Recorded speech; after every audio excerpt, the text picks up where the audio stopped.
30, 60,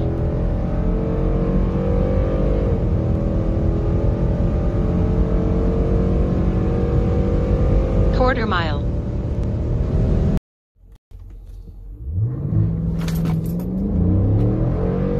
30, 60,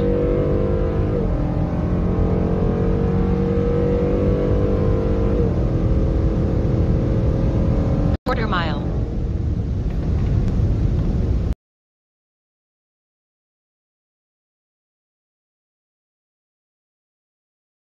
All right, what's up, guys? Zach here. So I wanted to kind of talk to you guys about the gears. Some of you know who have been following my channel. I installed some 345 gears, 345 front and rear differentials on my 2016 all-wheel drive Dodge Durango RT. The thought was, you know, and is with most vehicles, you put different gear ratio in. So I went from the 309s to the 345s. It should make the vehicle faster. Unfortunately, with this Durango, it has not been the case at all. Installed the 345 differentials, and it's literally improved the time by like 5/100ths. I don't even know if it's that much. I mean, like 5/100ths of a second, or let me see, 1/100th. Yeah, I think it's like 5/100ths of a second is how you would say that. 0.05 is what it improved the time by, which is nothing. It took me from a 5.55 0 to 60 to a 5.51. 1/4 mile, 13.94 to like a 13.91. I did run like a 13.8 something. But the DA wasn't the same. It was, I mean, it was like 400 something feet. I wanted to get an accurate DA, but basically they didn't do what I was expecting them to do. I was thinking it would take probably like a ½ second off the times. Not even close. A tenth was the best. 1/10 of a second was the best I could get. 5/100ths of a second was average. So a little background real quick on my vehicle if you haven't been watching the channel.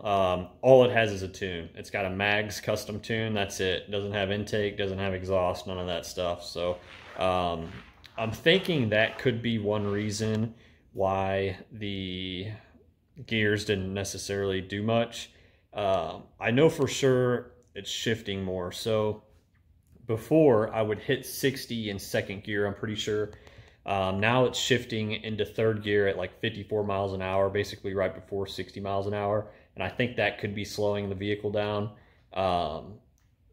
If I had a cam, I know a guy, I'll tag him, Jay Mata. I think his YouTube is One Dangerous Durango. He has a cam, and if you watch some of his videos, his red line is around 6,500 RPM. Mine's at 6,000, 6,100. So he's got a lot more in it. He's got more power up there though because of the cam. If I did my red line at 65, well, I can't on a stock vehicle first of all, but if I did, I wouldn't have any power up there anyways. But he's crossing 60. Granted, he has 309 gears, but he's crossing 60 in second gear, which is going to help your time. I mean, not having to shift it for the third time. So I think that's why my 0 to 60 hasn't improved much. 1/4 mile, same thing. I was finishing the 1/4 mile in fourth gear before. Now I'm shifting into fifth gear at like 94 miles an hour, right? Like basically right before the 1/4 mile, which is like 97, 98 miles an hour. So I think those extra shifts are definitely killing me. I don't know how much. I mean, it could be 1/10 of a second, it could be 2/10 of a second, who knows? But I as soon as it shifts into fifth, there's just no power.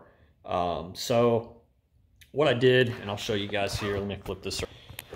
Got the AFE intake. There's the filter right there, the filter box, and then I got the tube right here. It is for a 6.4 because I've been doing some wiring here to extend the harnesses. I am putting a 6.4 ported 6.4 intake manifold on, 85 millimeter true bore BBK throttle body is in here. And then, like I said, the AFE intake fully enclosed there. So I'm hoping that changes my times a little bit. If there's a big difference, which I'm thinking that ported intake manifold and then, retuning after that, it's going to make a pretty big difference. But if it's like, let's just throw a number out there that's crazy, half a second different, like in time, then I'm thinking that the gears are only a good idea if you are pretty heavily modded in terms of, like, you've got headers, you've got catback exhaust, you've got intake manifold, throttle body intake, cam, that sort of thing. Then I think the gears might be worth it. On a stock Durango, or just a Durango with a tune, or just a Durango with an intake or something, not going to be worth it. You might be able to go 370. I don't even know if that would really help much, but and plus those are, like I said, it's like $4,000 to go with 370s.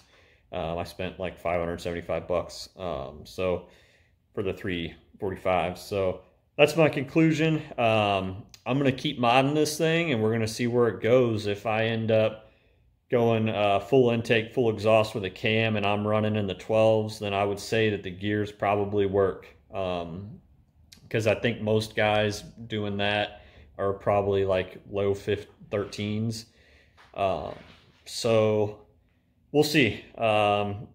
Keep watching. We'll see if, doing small stuff makes the time jump a bunch. Maybe the gears just need some more mods so that it's got more power up high. I don't know, so we're going to find out, though. Should get my ported intake manifold. It's got a 5-week lead time, so it's it's December in like a day, so January probably, and then I'd say maybe end of January.